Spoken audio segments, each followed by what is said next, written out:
Welcome to The Frequency. I'm your host, Dee Barnes, and thank you for tuning in. All right, we have a special guest for you today. This conversation is going to be so good. It's about the purpose of power. And who do we have? Alicia Garza. You know that name because she is one of the co-founders of the Black Lives Matter movement. And we're going to talk about this book and organizing and all kinds of organizations and how do we gain power. And right now on The Frequency, welcome Alicia Garza. What's up, sis? Hello, my love. Thank you for having me. It's good to see you. Great to see you too. And thank you for taking the time. I appreciate you. I have to talk to you about your book, The Purpose of Power. But first, I want the audience to get to know you a little bit more. Where did you grow up? You know, I am a Bay Area born and raised homegirl and hand grenade, as they say. Yes, one of my favorites. I love that title, Sonia Sanchez. Yes. Right, giving homage to our sister.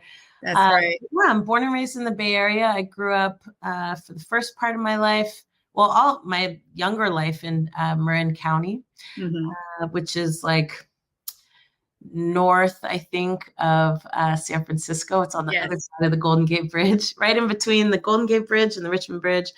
And then I lived in Oakland for about 20 something years until I recently moved to the state of Georgia. See, these are rich cultural cities that you're in, deep, deep, deep in the community. Definitely. So what led you to your path to become an activist? You know, I would say that my initial kind of path here was through my mother. I don't think she meant to do it. Right. I don't think she meant to do it, but a couple of things. One, my mom used to tell me to look up everything, right? I remember one time she brought me home a t-shirt. My mom loved free stuff. Yes. She brought me home a t-shirt from the 7-Eleven and it said free Kuwait. And I was like, what's Kuwait? She was like, look it up. And this was before the internet. I was just about to say that my mom did the same thing. She brought those, remember the encyclopedias? Yes. And we had to buy Google because she got hers at the garage sale, right? So yes, I was looking it up, like, where is Kuwait? And I would learn about the conflict happening there. But really, there's like an ethos that my mom really, I think, embedded in me, which is that everybody deserves to live with dignity. My mom would say hello to every Black person she ever saw anywhere. And if I didn't say hello to, she would pop me one, you know, and remind me. You always got to say what's up to our people. Because we live in a world where our people are not respected and not even acknowledged. And so I'm going to be a part of that. And also, you know, I'll be honest, my mom for the first part of my life was a single mother, and she raised me until I was about 4 with her twin brother. And so my mom would work during the day and my uncle would work at night. And my mom talked to me a lot about how hard that was. She talked to me about how child support really didn't cover much and you had to fight for every 10 cents of it. And she really also talked to me about, you know, the importance of making good decisions with good information, right? She did not tell me anything about birds and bees. I never heard stork stories. She was like, sex makes babies and babies are expensive. Right. I love that. I love the fact that mothers in particular, especially single moms, they have to, they're so truthful. They don't have time for the fairy tale. Because they're so entrenched in the reality. You know what I mean? My mom instilled the same thing into me with speaking to people, especially speaking to our people. And sometimes because of the world and everything that our people have gone through, there's that shield, that wall, you know, that defense mechanism. And it's always so disarming when you do speak to them. That's right. They're like, oh, hey, why are you talking to me? Right. Yeah. Why are you talking to me? Or it's like, oh, hey, I guess it's like, I can let the shield down a little bit, you know? That's right. I have to get into your book now because I feel like that was your upbringing was your path to write this. Am I wrong or am I right? You got it. You're right.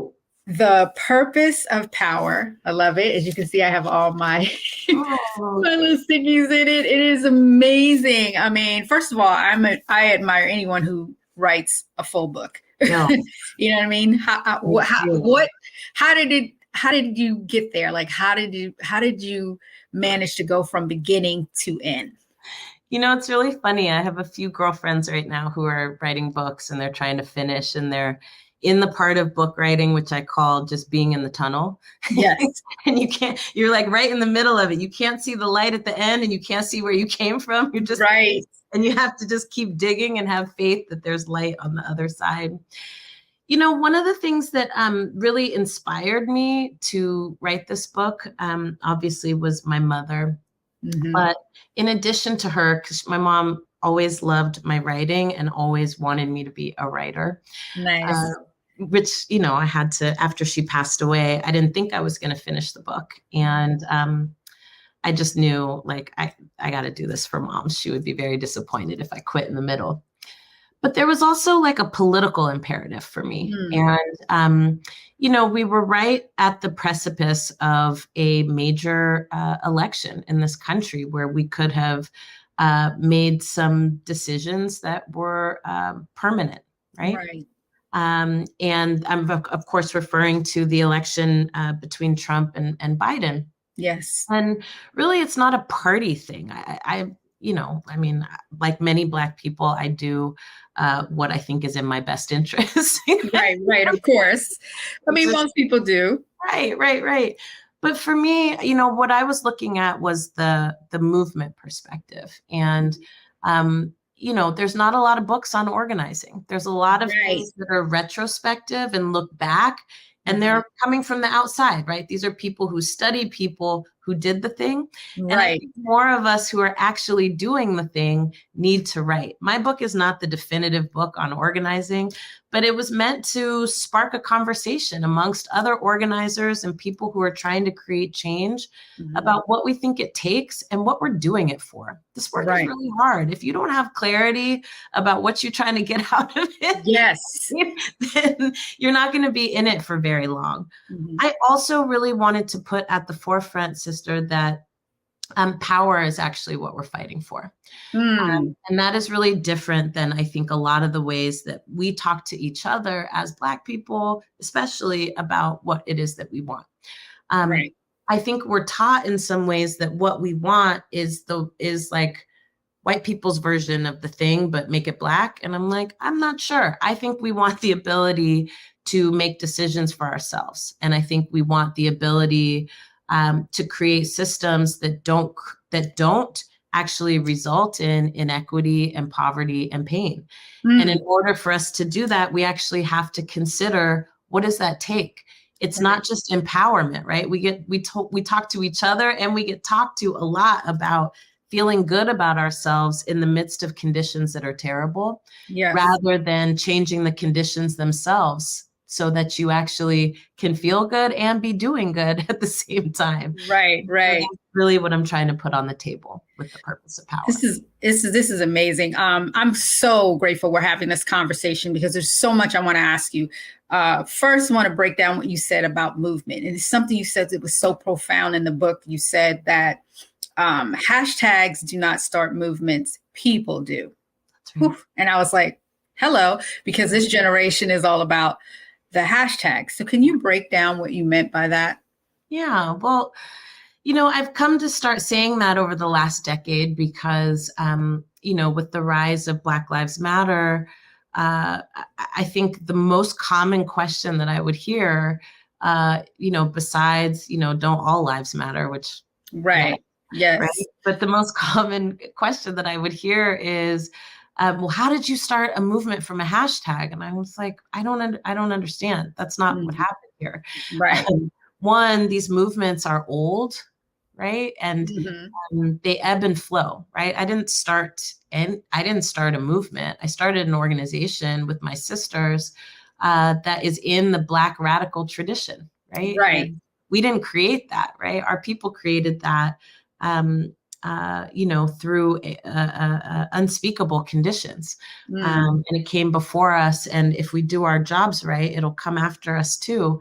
But we'll be winning things that have us able to fight for other things, right? We can have new problems to solve instead of trying to keep chipping away at these old the same problems. How the same problems the generation before us had, and it reminds me so much of James Baldwin. Exactly. When exactly. How long do we have to wait for the progress? How long must we wait?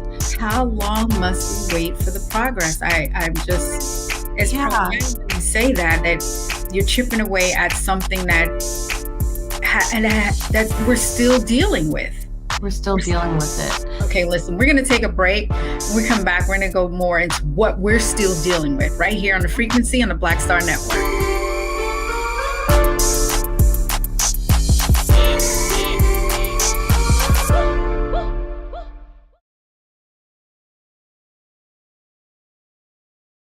Black Star Network is here. Oh, no punch! I'm real revolutionary right now. Thank you for being the voice of Black America. All momentum we have now, we have to keep this going. The video looks phenomenal. See, there's a difference between Black Star Network and Black-owned media and something like CNN. You can't be Black-owned media and be scared. It's time to be smart. Bring your eyeballs home. You dig?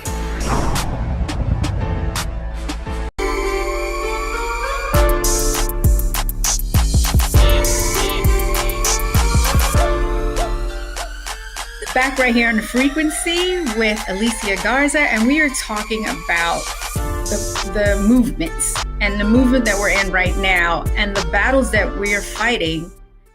As African Americans are still fighting to this day, that we seem to have been fighting for generations.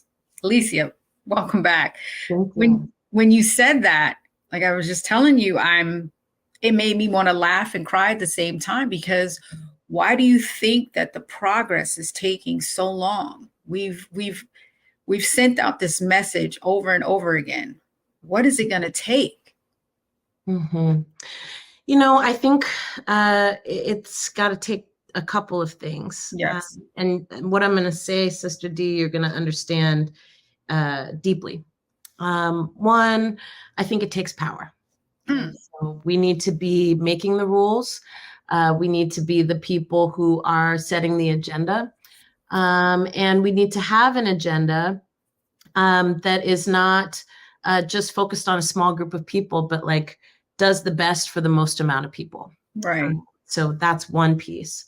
But then there's an internal piece that I really, have been thinking about a ton. As a student of history, I know that all successful movements are interrupted, right? Mm-hmm. And they're often interrupted by outside influences, but they use members of our communities, right? Mm-hmm. To kind of create strife and, discord and disharmony.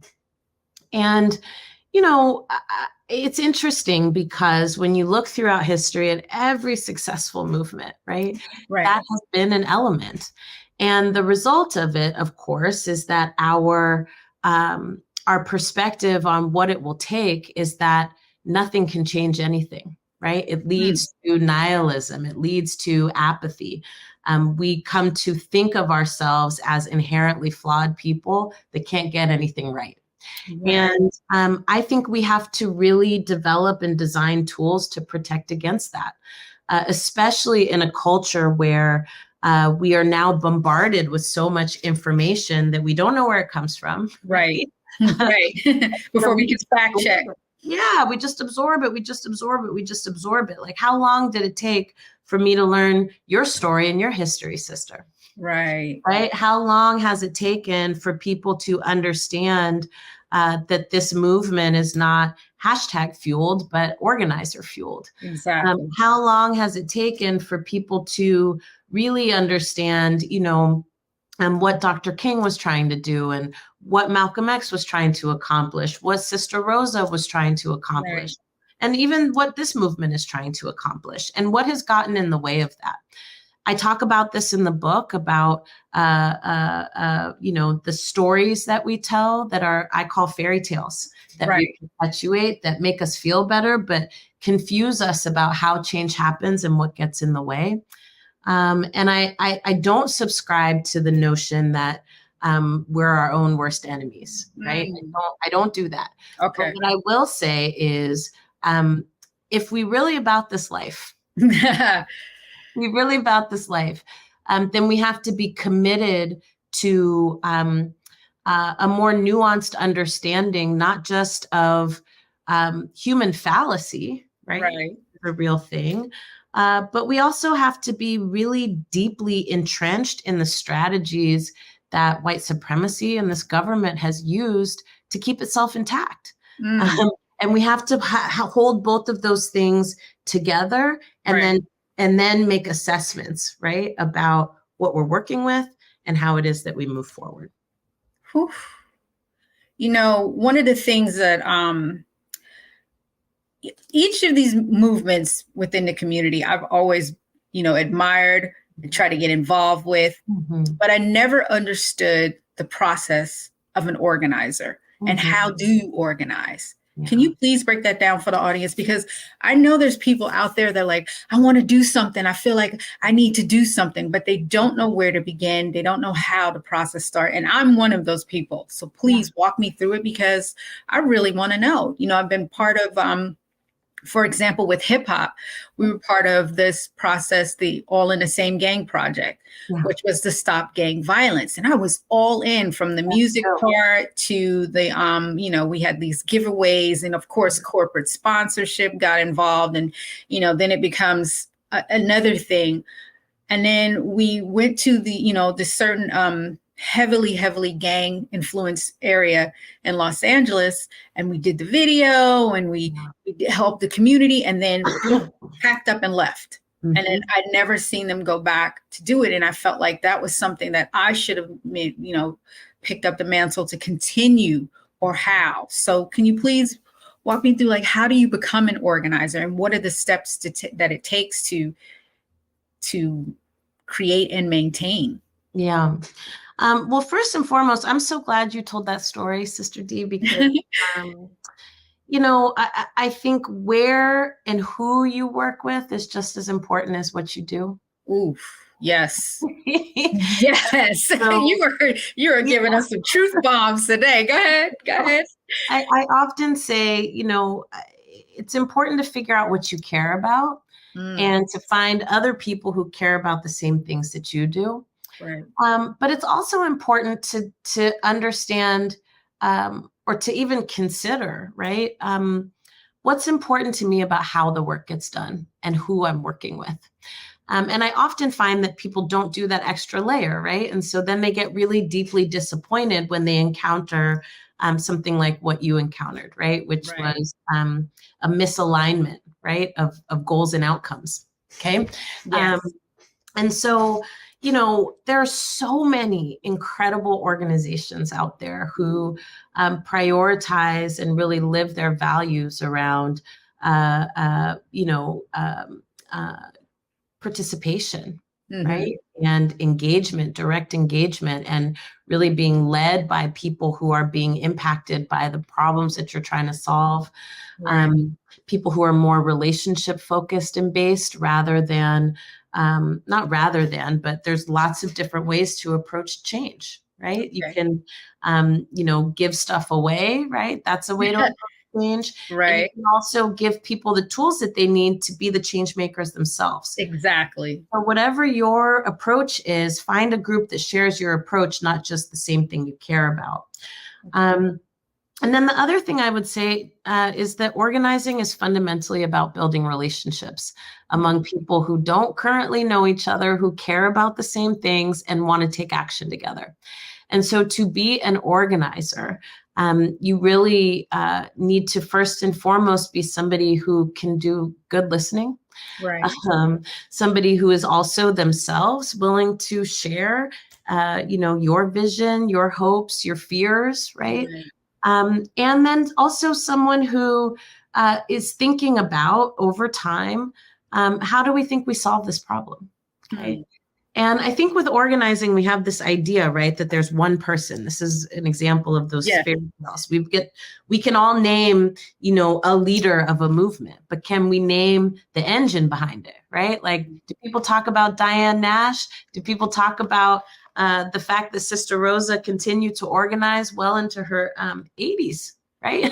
Wow, they don't. Like, literally. And it's because we don't know that, right? We're taught that, for you to be an organizer, you have to be the one with the bullhorn. You got to be the one in front. And that's not what organizing is. Mm-hmm. Organizing is reaching as many people as possible who are looking for you and getting people together to come up with solutions to the challenges that we face.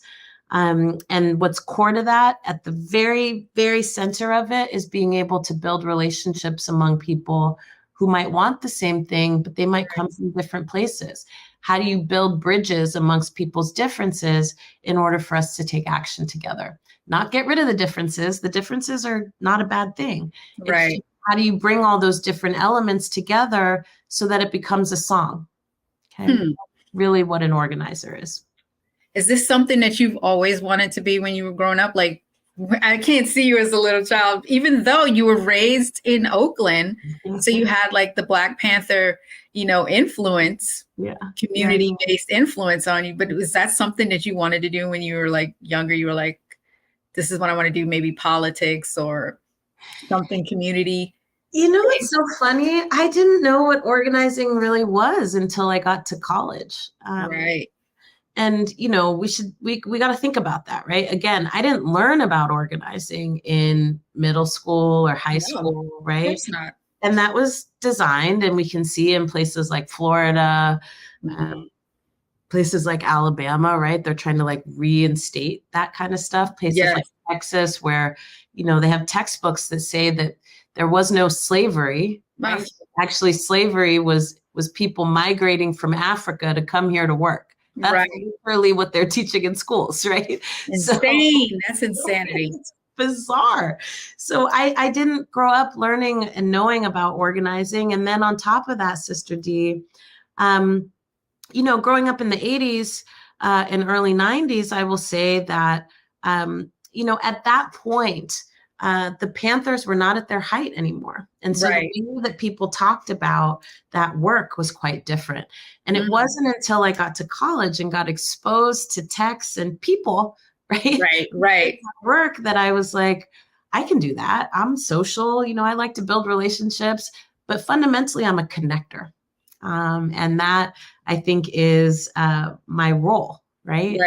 What I'm good at. I'm good at bringing people together who don't think they have anything in common to like get stuff done together. And so you really shocked me there for a minute, thinking about your upbringing in Oakland. They're not teaching what the Panthers did in school. It's silence. It's almost, not at all. Like not at all. But what's cool is as an adult, I can tell you, Panthers are everywhere. Like I run into Panthers at the grocery store, at the doctor's office. When you go out to eat, it's like folks are still very much alive, very much active. A lot of the programs that people began are still in existence and still taking care of our people. You know what I mean? Yeah. So some of it is like being able to also expose people, right, to what's in front of their face. That is also a part of organizing, right? Like we're all taught to see the world a certain way, and the way we're taught to see the world benefits a certain group of people and benefits a certain arrangement. And as an organizer, right, your role is often to expose people to different perspectives, right, and different ways of looking at things, and to really also expose how power operates, right?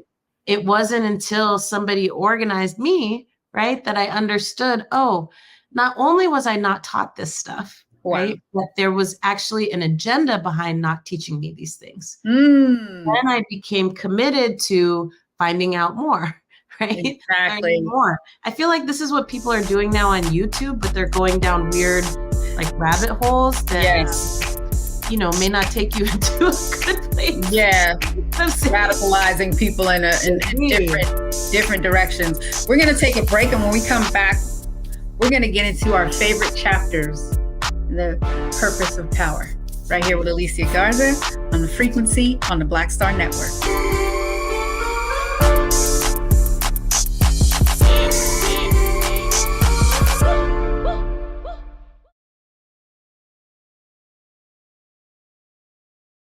Don't you think it's time to get wealthy?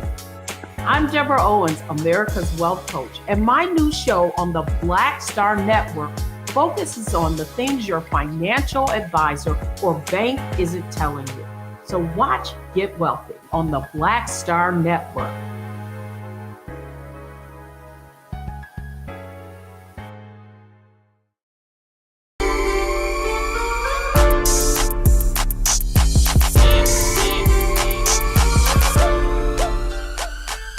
Right here on The Frequency with Alicia Garza, and we are talking about her book, The Purpose of Power.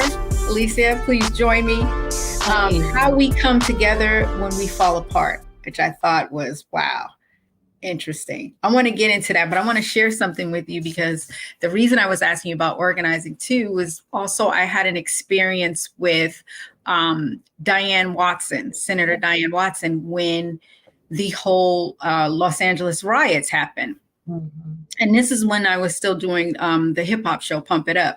We went into the community and we watched her work. And it was amazing because, you know, everything got burned down and they needed stuff like simple things like diapers, baby formula. And she had all these, you know, organizations that were coming in and donating stuff. And then she was organizing it and having people, you know, get it out to the community. And it was amazing to see.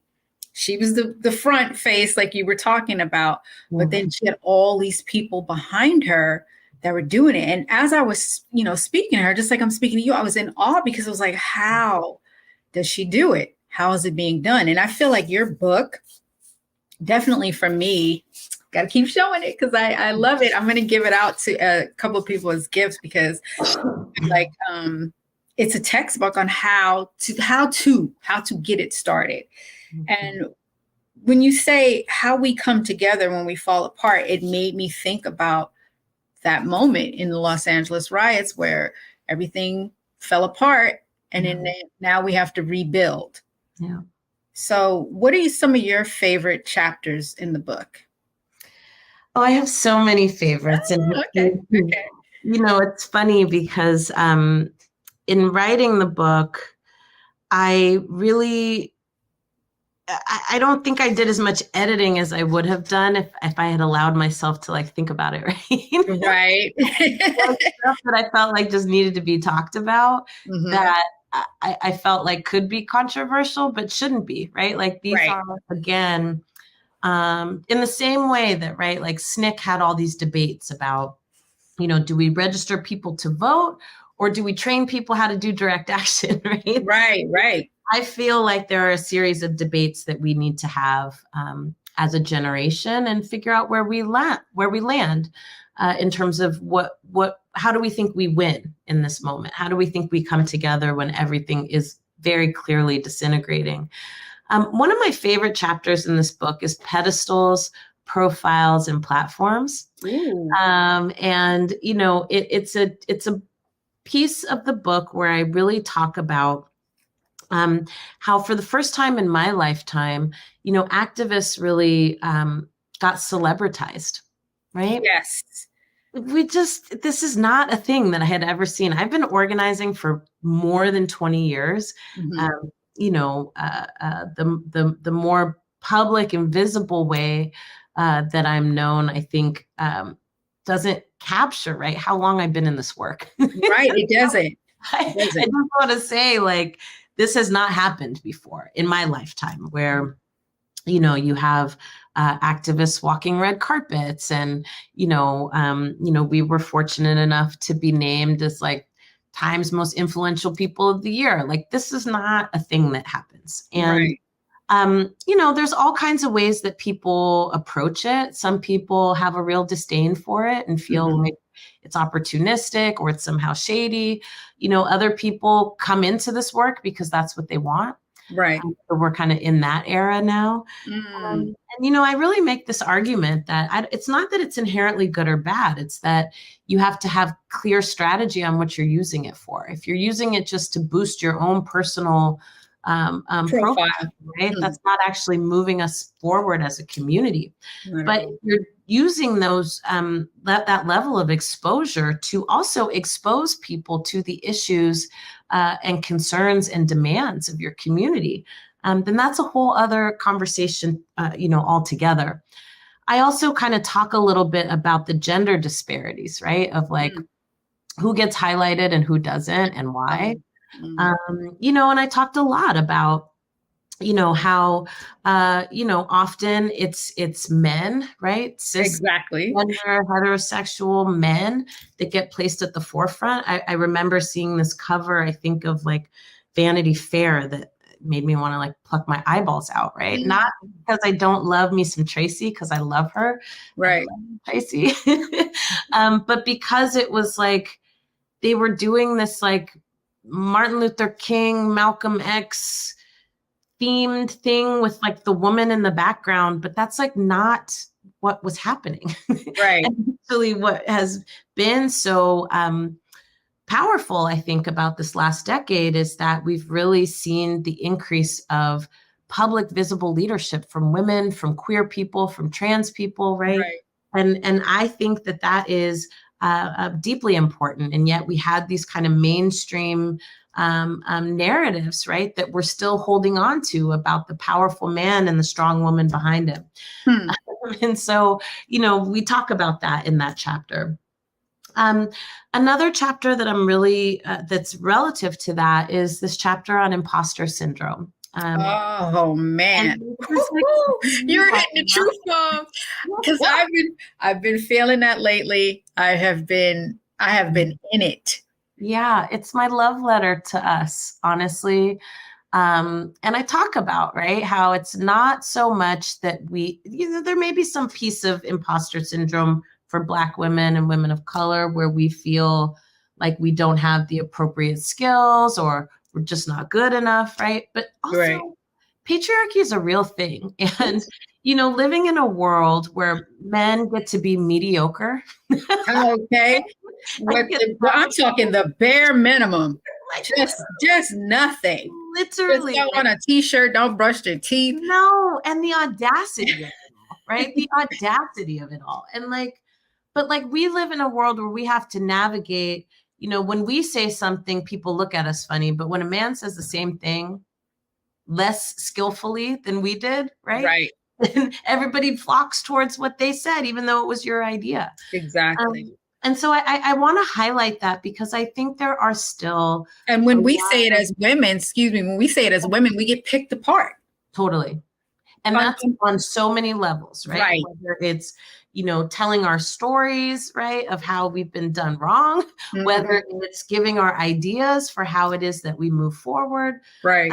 Our ideas are considered to be less valid than that of people who occupy positions of power in our society. And we still have to talk about it. And so I really wanted to put that chapter in there because I wanted people to understand that just because we're fighting for a world where there's justice and freedom and liberation doesn't mean that we're not still intentionally or unintentionally perpetuating the same dynamics that we're trying to intervene on. Right. So I put it in there so that we could really think about, like, in our organizations and the work that we do and the efforts that we put forth, are we still doing the same stuff? Or are we being conscious about not just representation, right? But representation with substance, okay? I don't just want more women in decision-making roles, but I want more women who have the same values that I do in decision-making roles. That's what made me feel like your chapter on the power of identity politics. That was one of the ones that I was thinking about, because just that word, identity, can you break it down for the audience so they... Well, yeah, that word comes from us. I mean, identity politics is actually a movement phrase that comes first through the Combahee River Collective and people like Barbara Smith, right? Who talked about how they cannot separate their politics, right, from who they are in the world, Right. then it gets co-opted, right? It gets co-opted by conservatives in this country who use it as a pejorative term. Identity politics goes from how you reconcile, right? Being of color, being woman, your sexuality, right? In a world that doesn't want you to survive because of that, to, woke whining, right? No, you did not. Wait, you done said the buzzword. No, you didn't. I did. The woke. And then what do you think about that? Like how they're taking the word? And I think it's complicated because honestly, what happens is we start to adopt the same stuff. So then you start hearing Black people be like, I'm not into that identity politics stuff. What is you talking about? You don't have a choice. Exactly. If you are aware of the fact that you are Black in this country, you do not get to abhor identity politics. And just because some white man in a suit told you it was wrong doesn't mean you have to adopt that. That comes from our foremothers. You understand me? That was the way for us to wrap ourselves in bubble wrap, right? Say, we got to outlast this idea that we have to leave parts of ourselves behind in order to pursue justice and freedom. And so I put that in the book because I needed people to understand some of these really tricky methods that conservatives in particular use to create and stow division and confusion amongst our own ranks. You have us talking about us against us, right? Yeah. But we don't understand the origins of where those things come from. And we don't understand always the impacts, right, of adopting those narratives. We don't need to be microphones for, my mom used to say, for example, the devil don't need no help. Okay. Yep. So people say, I'm just being a devil's advocate. She would be like, the devil don't need no help. They're doing fine on their own. Conservatives don't need help in terms of getting their message out. We shouldn't, keep kicking around their language, trying to draw people's attention to it, because all it's doing is embedding it. Right. What we do have to do, though, is organize our people, make sure our people are equipped with the information that we need to be critical thinkers, right? And to see through the nonsense and also to see what's on the other side. That's why I wrote That's what I want to get into next. When we come back from the break, we're going to talk to Alicia about how do we get to the other side and acquiring that power right here on the frequency on the Black Star Network.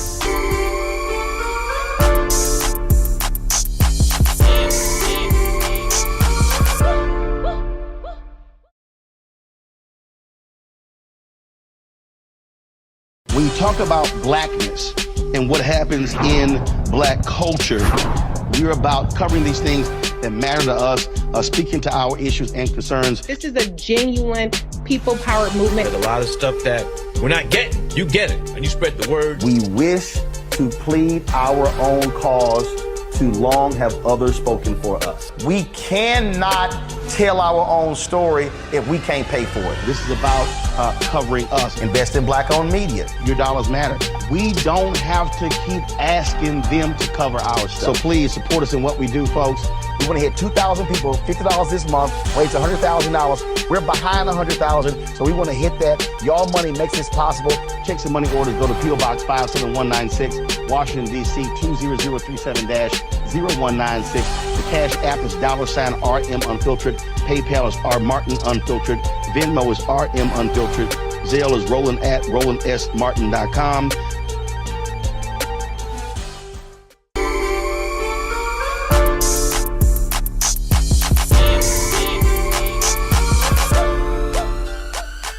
Back right here in the frequency with Alicia Garza.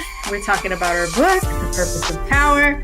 Alicia, please join me because I want to talk about what you were saying, how we get to the other side and, power. Like, how do we get the power? I know you touched on it a little bit earlier, but how do we get power? Well, we got to organize. We got to pass laws, and we got to put people in positions that can help us. Power. That's basically it. That's basically it.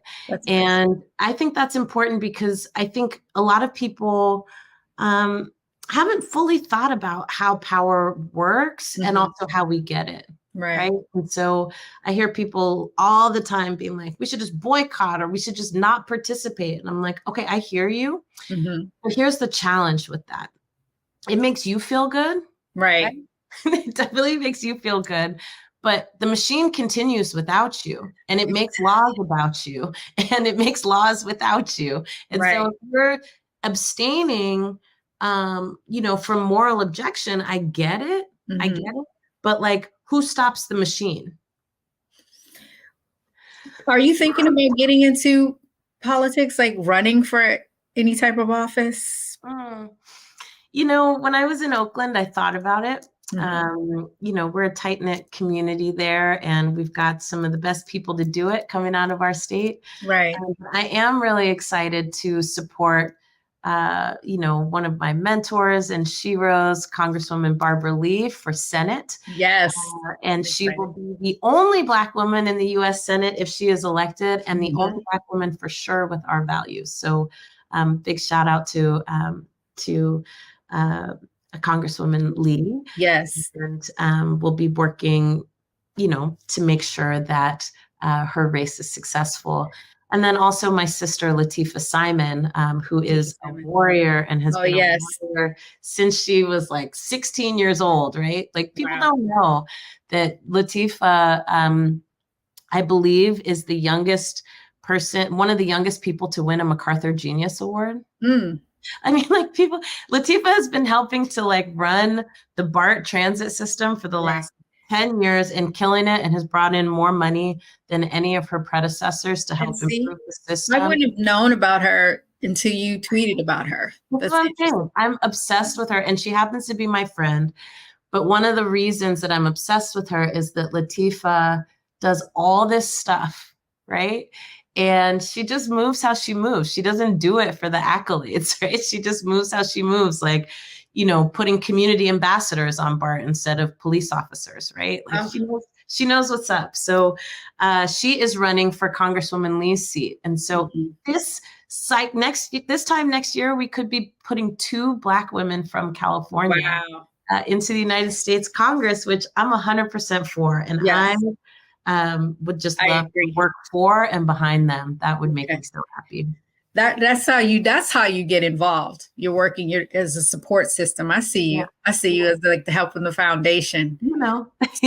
So what is Black? What is it? Black Future Lab. Excuse me. What is that? Is that your organization? Is that something you started?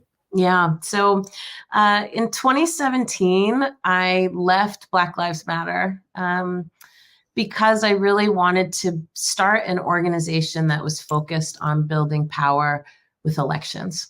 Right. And, this has been an age-old debate in our movements about whether or not to participate in elections. Obviously, we know that there is a ton of corruption inside of government, and government does not function the way that we want it to. But I am also a deep believer that we cannot leave these folks up to their own devices. Right. There's too much at stake, and there's too much online for us to just walk away from it. It's ours just as much as it's theirs, right? If not more so, right? And so I built the Black Futures Lab in order to work to make Black communities powerful in politics, so we could be powerful in the rest of our lives. When we think about issues of police violence, when we think about issues of public safety, when we think about issues of affordable housing or jobs or wages, all of these things are decided through policy, not through wishing and hoping that things would be different. That's right. And too often, right, Black folks are not only not at the table, but we're not even shaping the agenda of what's being discussed. Right. And our work aims to change that. So we do build independent Black political power with a range of strategies that includes collecting recent and relevant data about who we are and what we care about. We have run and conducted the largest survey of Black people in American history with our Black Census Project. And it's open right now for people to participate. So you can take it at blackcensus.org. Nice. You don't have to be, political. It's a nonpartisan survey. You don't have to give us your contact information or your name or anything like that to take the survey. We just want to know what you deal with, what you think is important, and what you want to see done about it. And then we take that data and we do something called the Black Agenda. And we'll be doing that for 2024, which is taking that information and turning it into a legislative agenda of policies that we fight for together in cities and states to make a real change in our neighborhoods.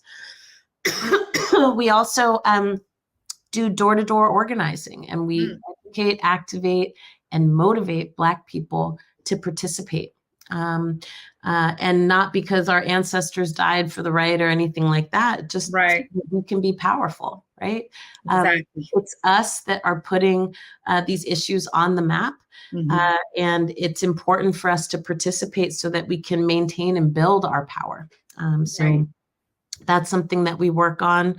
And then we tell new and different stories about who Black people are and who we can be. We are bombarded every single day by narratives that tell us we're not enough, that we don't do enough, that we don't do the right thing. And the fact of the matter is more of us do the right thing than the wrong thing or nothing at all. And so we want to put those stories out there, and we do that, you know, in a number of different ways. If you want to learn more about the Black Futures Lab, you can visit us at blackfutureslab.org. And of course, if you want to take the Black Census, take it at blackcensus.org and then pass it to like 5 of your friends. That's right. That's amazing. I have to ask you, you know, you said that in 2017, you left Black Lives Matter. What was that like? Because you were one of the original founders of the organization. What led you to that decision? Yeah. Look, I've always been an organizer at heart, and I feel very strongly that there are multiple ways to make change. For me, I don't think it makes sense for all of us to be concentrated in one lane, right? You need many approaches, many perspectives. And for me, I felt like, look, like it's no shade to any way that anybody else wants to do a thing, but where my heart is and where my passion is making sure that we pass laws that change the lives of Black people. And so, you know, I decided to start something myself that could help contribute, right, to this bigger approach and strategy. With that being said, you know, I'm very grateful to be like the smallest part of something that has literally changed the course of history. It really has. It really has. And I have to tell you, thank you. Thank you for doing that, you and your sisters, because that has really, I think it has helped a lot of people, Black people, just have an umbrella to come underneath to connect, and not just Black people. I mean, it connected all people. And it was really a movement, a force of change. Do you still feel like it is a movement and a force of change? I do. I feel like it's been quite beat up. So, you know, but I do think that, you know, people are thinking about race in this country in a whole different way. And we're also thinking differently about what's possible. And so, again, I'm grateful to be the smallest part of something that has had such a major impact. And I look forward, you know, years from now of, you know, continuing to correct the record. About the work that has been done and the work that is being done. And as I said, as a student of history, I look at things with a lot of nuance. Yes. Right? And I am aware, right, that that this movement has had such a global impact that it has a bullseye on its on it. And so I don't take that lightly. Right. Has it been a bullseye on you? Oh, absolutely. In fact, you know, in 2020, right, actually the day that my book came out, I was visited at my home by the FBI. They said that my name was on a hit list with several other elected officials and, you know, other activists. And yeah, the FBI came to my house, give me a duty to warn, which is basically like, They just tell you some heads up, but you on your own. Yeah, but we can't do anything about it, and you should just be really careful type stuff. But interestingly, next month, so the people were caught. And it was actually not just one person. It was like 9 or 10 people that were a part of a Aryan Nation cell. Oh my God. They had planned to blow up power grids and, kill a bunch of people. And they're actually going on trial pretty soon in North Carolina. So, racial violence and racial terror is still very much a tactic that is used to stop and disband and disrupt. Yeah, absolutely. How do you feel now about your safety? I feel okay. I was always taught that, whenever there are threats made upon you, you're not supposed to be secret about it. Mm-hmm. You're supposed to tell people, you're supposed to tell a lot of people because you want to look it out for you and making sure that they know if something is out of the ordinary. And so I feel good, and I certainly feel embraced and protected. Good, because we want you to be embraced and protected. I appreciate that. Of course, sis. And what's in the future for you? What's next? I'm like coming off of this midterm election. We just got our numbers back about how we did door knocking in North Carolina and California and Georgia and Wisconsin. And I'm really happy to say that through our work at the Black to the Future Action Fund, which is like kind of like our an affiliated organization, right? We talked to Black people who may or may not have voted in the last 4 election cycles, right? Usually folks that get targeted for door knocking are people who, vote all the time. Right. Focused on people who are like, I'm not sure if I'm going to vote or not. Right. I vote back in other times. And because of our work, Sister D, we increased voter turnout by 50% amongst people who voted infrequently since 2018. So that's a big deal to me, especially as it relates to Black folk. Yes. So I'm going to keep doing that. We're still working on the Black census. We're trying to get to 200,000 responses, and we're about halfway there. Again, we are like shattering records for collecting data on Black people. This literally is the largest survey of Black people in the history of this country. Right. And you can be a part of that. So I'm just doing that. And then also have some creative projects on deck that I hope are able to get off the ground and get out long. But we'll tell more when it's kind of on the way. Thank you for sharing that with us, and thank you for sharing your time with us. This has been an amazing conversation. I have to tell everyone, please read this book, The Purpose of Power, How We Come Together When We Fall Apart. It is amazing. I'm giving it out to several people. I want my daughters to read it. I think it's important, and I hope that it'll inspire me to take the mantle and do something on that level. You're already doing Never be on your level, but close and supporting it. Already doing it. So thank you, sister. I really appreciate you. Thank you for being here. Thank you for having me. All right. And you stay safe. We love you. We love you. We appreciate you. Thank you. With that. Okay, good. Big hugs and much love. Thank you for having me. Thank you.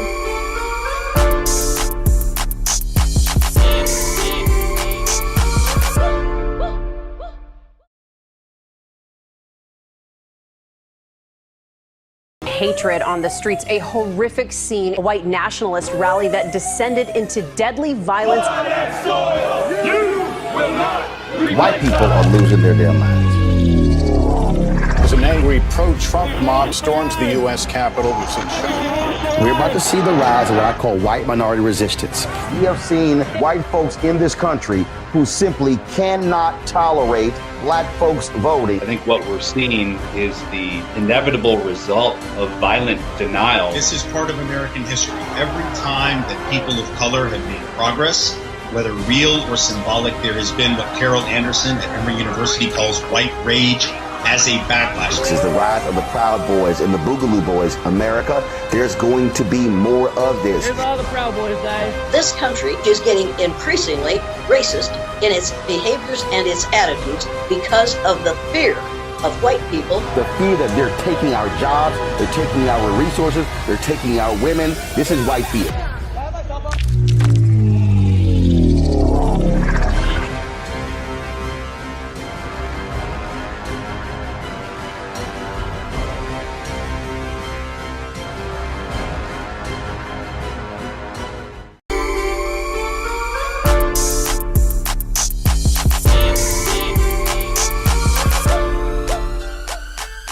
All right, another episode of The Frequency with this book right here, The Purpose of Power, How We Come Together When We Fall Apart by Alicia Garza. I want to thank her so much for the truth bombs that she let off today. She really helped us understand the meaning of the movement, Black Lives Matter, and all the things we talked about, discussing politics.